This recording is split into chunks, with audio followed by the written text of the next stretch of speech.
Hey, what is going on, you distinguished Fox? That's right, Shaymin V could be the savior of this deck, but before we take a look at the deck list, I want to let you guys know that I am doing a podcast now with Trainer Chip. The name of the podcast is Uncommon Energy. It'll be available wherever you guys can find, wherever you find your podcasts, but it's also available here on the YouTubes. So I'm going to link the YouTube channel to the Uncommon Energy podcast channel, and I want you guys all to go click it, check it out, and subscribe over there so you don't miss any of our future episodes. We'll be releasing episodes every Tuesday from this past Tuesday forward. So go check it out, Uncommon Energy podcast over here on YouTube, and then anywhere you can find the podcasts, you'll be able to find it over there as well. Uncommon Energy podcast, me and Trainer Chip, link in the description. First link in the description. Give it a click. Give it a sub. All right, let's take a look at the deck, and it is Suicune Ludicolo. Now, I actually took this list from someone who I saw place well with this deck in a tournament. Now, I forget who they were, so I apologize for not being able to give them a proper shout out. But if you hear this or you see this video, feel free to leave a comment in the video. Let the people know you are the original person to come up with the Shaymin V in the Suicune Ludicolo deck. And I thought this was a super cool idea to add to this deck, and just like it's a great addition, because Suicune currently kind of struggles with just closing out games against Arceus, actually. And I feel like Shaymin might be the Pokemon to give it that little bit of extra push in the late game to, you know, KO that third potential Arceus V-Star. That's because when they're only worth 2 prize cards and you're setting up a Suicune and using a Ludicolo to take them out, it's kind of draining on your resources to have to KO 3 of those things. But I think with the Shaymin in the late game, with that Revenge Blast, once you've gone through 2 Suicunes and then probably an Aqua Bullet and Inteleon, you've got the Revenge Blast hitting for 260 damage. You get a Quick Shooting involved that gets to 280. You get a Choice Belt involved. You get to 310. Like, you can hit some pretty big numbers with the Revenge Blast. I'm super excited to try this Shaymin out in here. I played 0 games with this deck up to this point, so I'm gonna be showing off my first initial gameplays with this guy, with you guys, and we'll see how it goes. But I think the Shaymin could be a big game changer. So I definitely recommend you guys try the Shaymin out in here if you are Suicune Ludicolo fans, because I've always been a huge fan of this deck. It's a ton of fun to play, and Shaymin could give it some new life for sure. So this is the Pokemon lineup. Nothing crazy. 402 Ludicolo, of course, at the 4-3-2-1 on the Inteleon line. This has been standard for a while. Only 3 Coons compared to the 4 that you usually play, because you do have the Shaymin in here to be your third 2-prize attacker at the end of the game, so you don't really need 4 Suicune anymore, because you're only going to use 2 of them. So even if you prize 1 of them, you don't really care. Whereas if you played 4 of them before, and you went to 3 of them and you prize 1 of them, then you'd only have 2 attackers and you lose the game because your last Suicune was prized. But when you have the Shaymin to back you up, playing 3 just makes sense, especially when you want to be opening a Sobble or a Lotad anyways, to use that Call for Family, to use that Keep Calling to start with. On the energy side of things, 4 water, 2 capture, and a grass. I wish there was more room for more capture in here, but there really isn't. I could see you cutting a water and trying that out, so that might be a change I might make in the future. Cut a water, add a capture, and of course the 1 grass energy in here for the Shaymin. Of course, if you prize that, that's kind of sad, but if you have the other Suicune in the deck, you could possibly use that as your closer. And then into the trainer cards, very few supporters. 1 Boss, 3 Melanie, 2 Raihan. This is basically what the other Inteleon lists were playing up to this point. And it kind of just makes sense. You don't really need more than this. It would be nice to have maybe like 1 Shuffle Draw supporter and a Marnie, but the deck is really tight on space. There's a lot of other cards that you kind of have to play to cover pretty common situations. Pokemon Search cards, 3 Quick Ball, 4 Level Ball, 4 Evolution Incense, and then 2 Cape of Toughness, 1 Choice Belt. The Cape of Toughness, I'm not sold on. I'm going to try them out. I'm going to see how I feel about them. Definitely good against Arceus. I think that's one of the main matchups that you'd want these against. But besides that, not a huge fan of the Cape of Toughness in here in general. Would rather have a second Choice Belt. But for the Arceus matchup, I definitely get why this would be so valuable up against that. 1 Escape Rope, always a huge card in this deck. I feel like this card is just ridiculously powerful with Suicune. When you're trying to take trying to line up a certain kind of prize path, sometimes you want to go get a 1 prize knockout or force up a 2 prize Pokemon. So Escape Rope just works really, really well, especially because you can't Melanie and Gus in the same turn. But speaking of Melanie and Gus in the same turn, it also plays 2 Cross Switcher, which I've been a huge fan of ever since I started including them in my Suicune list. I think it's just almost like kind of like the Escape Rope, just kind of essential to help Suicune set up a prize path. So yeah, big fan of the Cross Switch as well. 4 Candy and 4 Scoop of Net for our Inteleon line and our Ludicolo evolvement. A couple Capacious Buckets up. Let's find our water energy. And of course, the Raihans is how we find our basic grass energy if we haven't drawn into it already. You know, we have the Shaymin in play. We use the Raihan, we attach a water energy to it, and then we go search our deck for the grass energy, attach that if we haven't found it yet. And that's how you set up the grass energy attack with the Shaymin. And yeah, that's the list. Not too much else to say. I'm excited to see if we can get some value out of this Shaymin. So let's go ahead. Let's go play a game, and we'll see how the Shaymin does with the Suicune Ludicolo. All right, getting to the first one here, and I did choose to go first, and I'm already regretting because I think my opponent is playing Mew V Max. So I'm going to be very much hoping that my opponent whiffs the turn 1 KO here, because it's not impossible to beat when they get the turn 1 knockout. Man, is it close. So we should just go second and just gone for that call for family on the low tad. And now I'm getting punished for not doing that. Let's go with that fleet-footed. Ourselves a card to work with. Escape rope. Attach a bench attached pass. Oh boy. Here we go. Pass over to my opponent. Let's see if we are cooked or not. I'm hoping not cooked, but I'm feeling pretty cooked right now. They could whiff, though. It's very possible to whiff, and then we could kind of... I mean, our hand is actually so bad. We would need, like, a ridiculous fleet-footed here to get us back into this one, to be honest. Our hand is just evolution Pokemon, lack of basics, not great. There's the Sparkle, but they still need to find that last Fusion Strike energy. And if they don't, we have an opportunity in here to swing things back around. It's going to be pretty tough, though, to be honest. Definitely be pretty tough.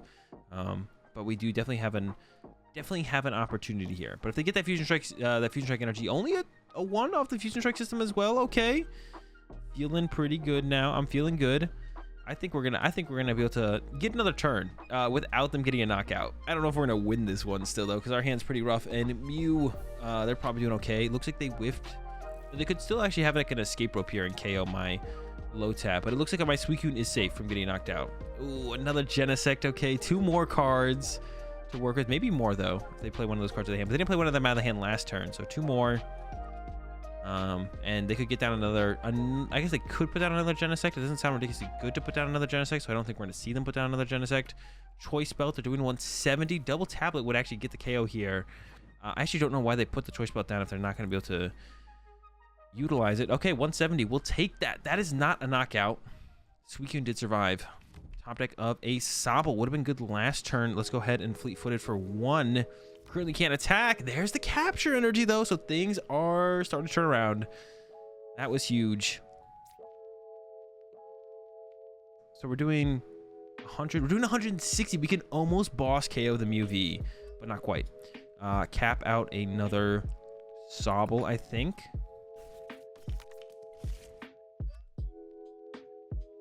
I could go for a boss. I think we just KO the active, though, here. 160. I would have gone for the boss KO on the Mew V, to be honest, if I could have. KOing this thing, the Meloetta, not bad, though. It's us cooking. There's the bucket. Some water energy next turn is going to be good. Okay, definitely winnable.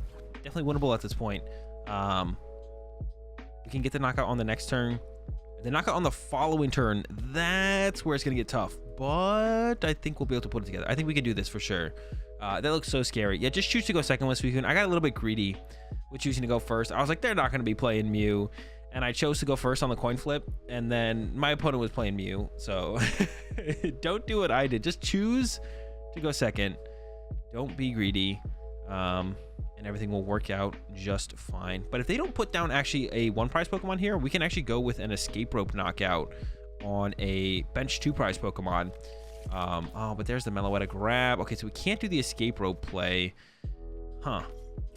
This thing's weird. Are they going to go in again with a... They might be trying to attack with another Meloetta, actually. If they do that, we could go in with the Shady Dealings Inteleon as an attacker, to be honest. But if they attack with Meloetta, actually, we could escape rope. And if they don't evolve the Mew to a VMAX, then we could still get a KO on a 2-prize Pokemon. And then if they attack with Meloetta again, then we can KO it with the Inteleon. This is getting weird, actually. This is getting weird. This is a weird game. I'm excited, though. I'm excited. Hopefully this is the tail, so they don't get too many options. Okay, they got exactly whatever they want to do this turn, though, then they can do it, basically. Yeah, whatever they want to do this turn, they basically get to do it now. So that's unfortunate. But we're hoping they want to get exactly everything they wanted, maybe. So they got the VMAX now. Yeah, the Meloetta is really the big drag here, to be honest. That's really what's... really annoying here is that they got the Meloetta. We could maybe play for like the candy. We could maybe play for the knockout though on the active Mew VMAX if they end up attacking with Mew VMAX. Okay, they filled their bench here, so that's good. And then just Max Miracle knockout. Okay, So we need to KO a multi-prize Pokemon this turn. Or I guess we could attack with the Inteleon. Attacking with Inteleon isn't terrible here, to be honest. But I don't think it's optimal. Let's see what we top deck. Let's see what we top deck. But it wouldn't be terrible. We could like punch it for 120, put 20 on the bench Mew. Okay.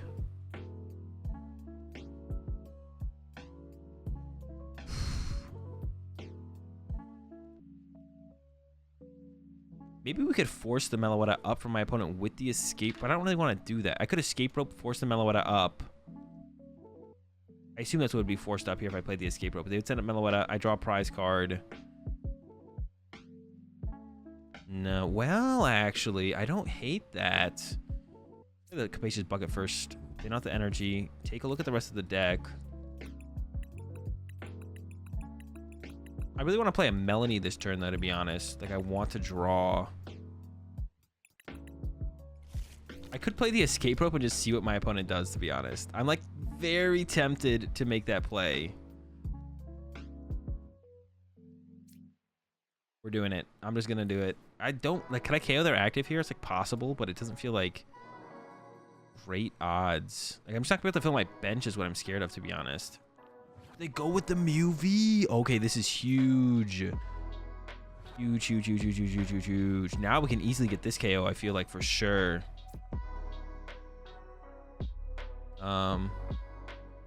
Evolution Incense. The Drizzile. Then Drizzile here. Hold up. Let me think for a second.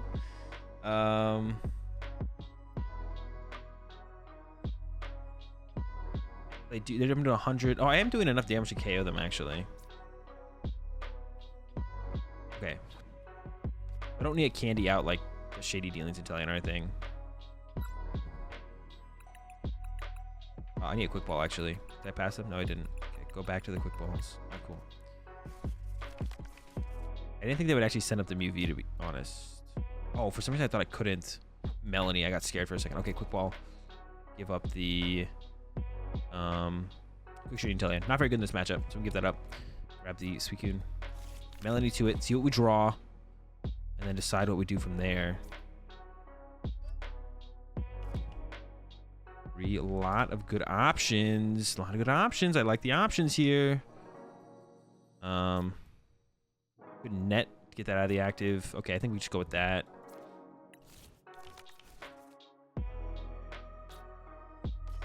Boom, here we go.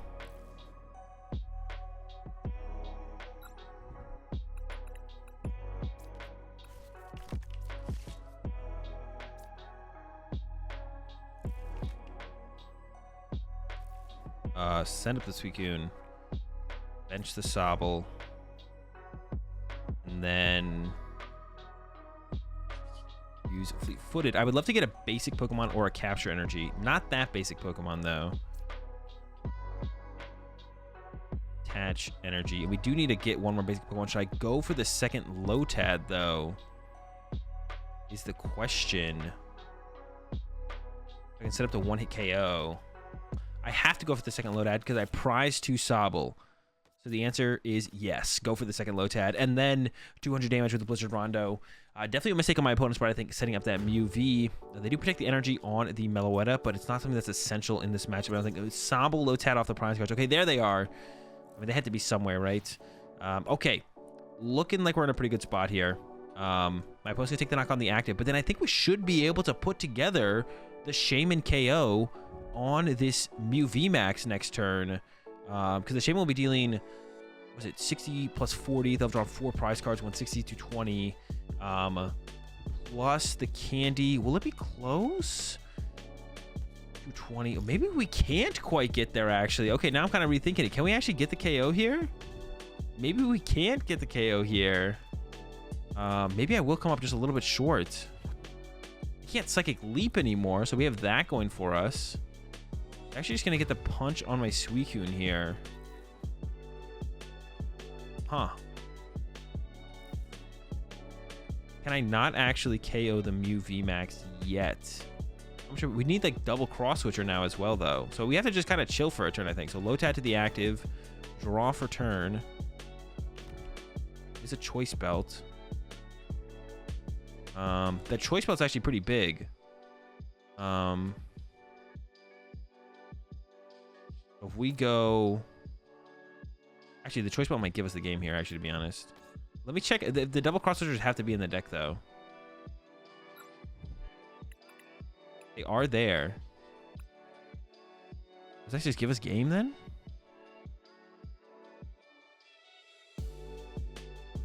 Yeah, I think so. And I don't even think we have to end up using the... we don't have to end up using the Shaymin here. I was excited to use the Shaymin here at the end, but it's not going to be necessary, as we're going to have to close this out with the... We got the candy Ludicolo. We got everything. We got everything. We got the absolute nuts. Yeah, I thought I was going to come up where we need the Shaymin, but this works out as well. Gobble.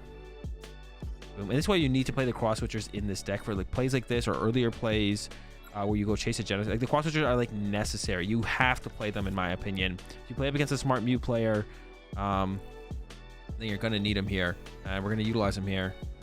Enthusiastic Dance. Yes.